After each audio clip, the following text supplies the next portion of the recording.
안녕하십니까? 인생의 복잡한 문제들을 말씀으로 단칼에 해결해주는 김종근 목사의 쾌도 남마입니다.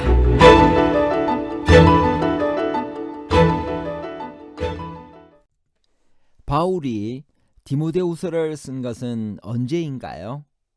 관제와 같이 부음이 되었다는 말은 무슨 뜻인가요? 바울이 로마에서 순교하기 직전에 기록한 책은 데살로니가 후서인가요? 아니면 디모데 후서인가요? 데살로니가 후서와 디모데 후서에 관한 복잡한 문제를 하나님 말씀의 가르침으로 명쾌하게 해결해 드리겠습니다. 바울은 세상에서 가장 확실한 것, 즉 하나님과 그리스도 예수를 언급하면서 동시에 똑같이 확실한 것으로 예수께서 다시 오실 것과 그의 나라를 언급하고 있습니다.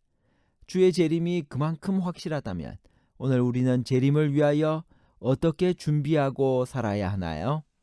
디모데후서 4장 1절 하나님 앞과 살아있는 자와 죽은 자를 심판하실 그리스도 예수 앞에서 그가 나타나실 것과 그의 나라를 두고 엄히 명하노니.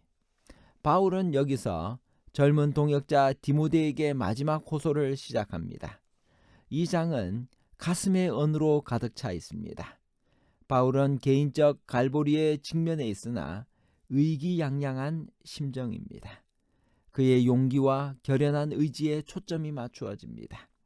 그리스도의 영원한 의와 평강의 왕국은 그의 재림에 이어 세워질 것입니다. 디모데후서 4장 2절에는 효과적인 전도의 방법이 나와 있습니다. 언제, 어떻게 전도해야 하나요? 디모데후서 4장 2절 너는 말씀을 전파하라. 때를 얻든지 못 얻든지 항상 힘써라. 범사의 오래 참음과 가르침으로 경책하며 경계하며 권하라.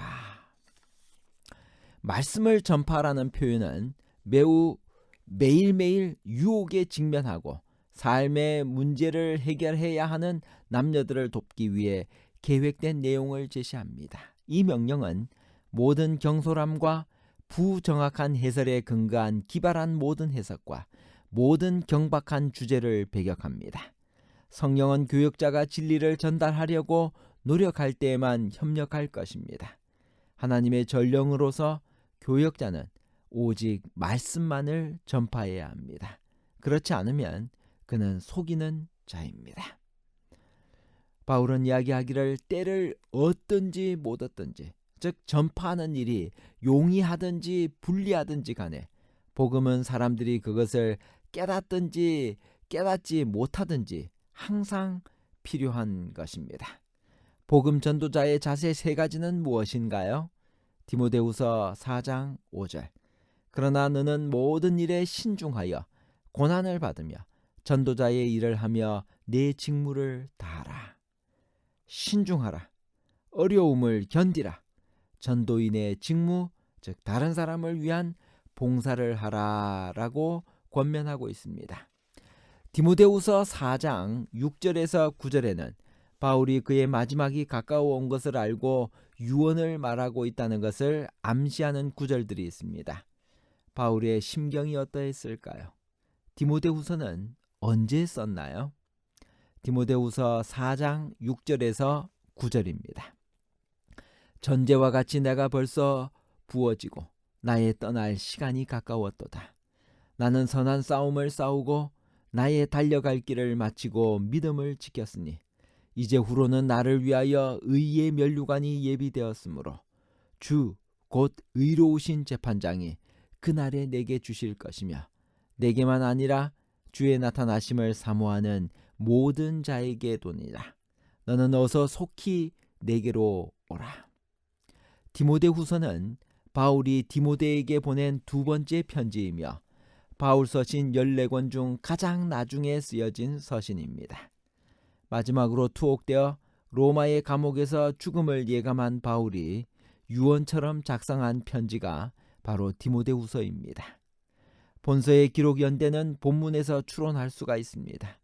바울은 디모데후서를 기록할 때 로마의 감옥에 있었음을 밝히고 있으며 그의 마지막이 온 것을 예감하고 있습니다.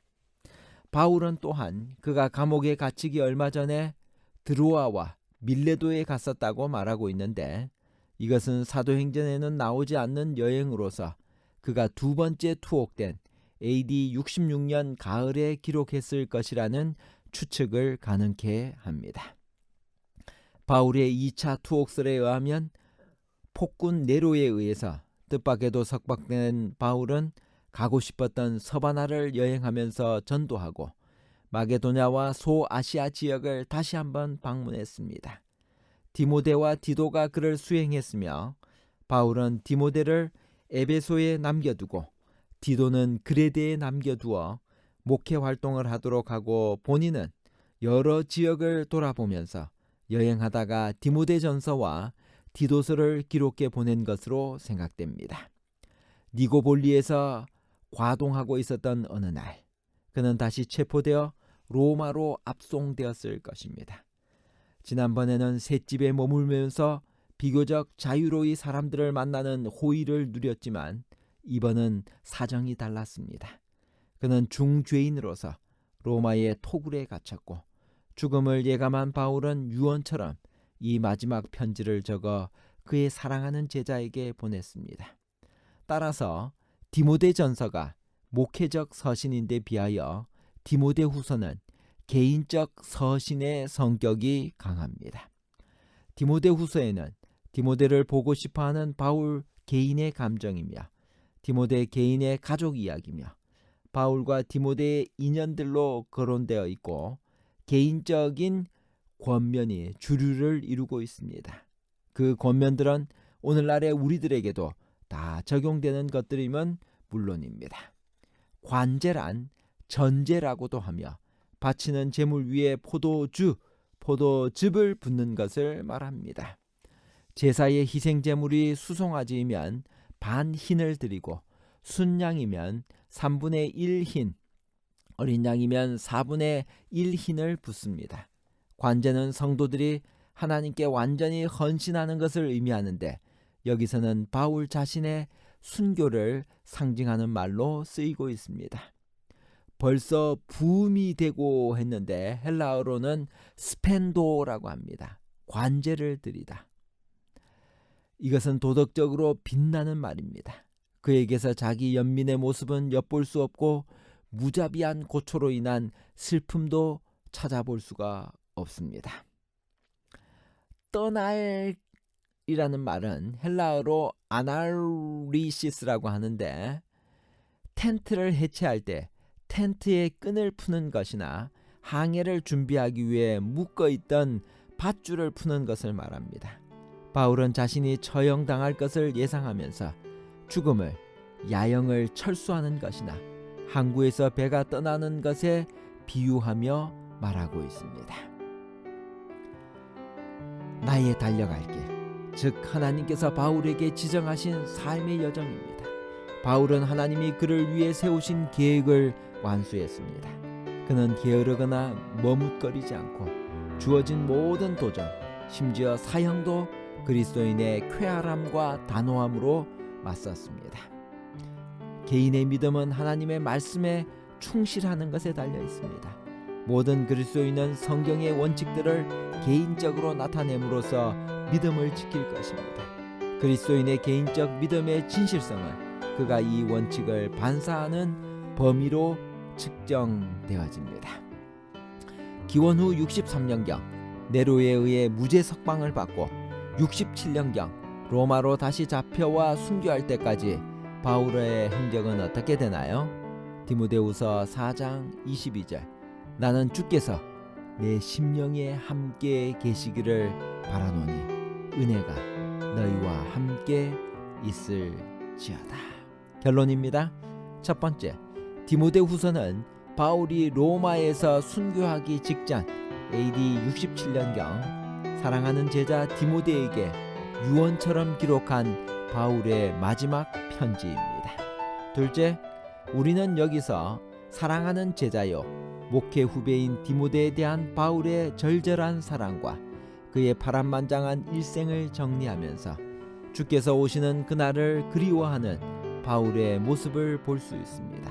셋째, 성화의 과정은 믿음을 지키고 믿음의 길을 계속해서 달려가야 하며 선한 싸움을 싸워야 합니다.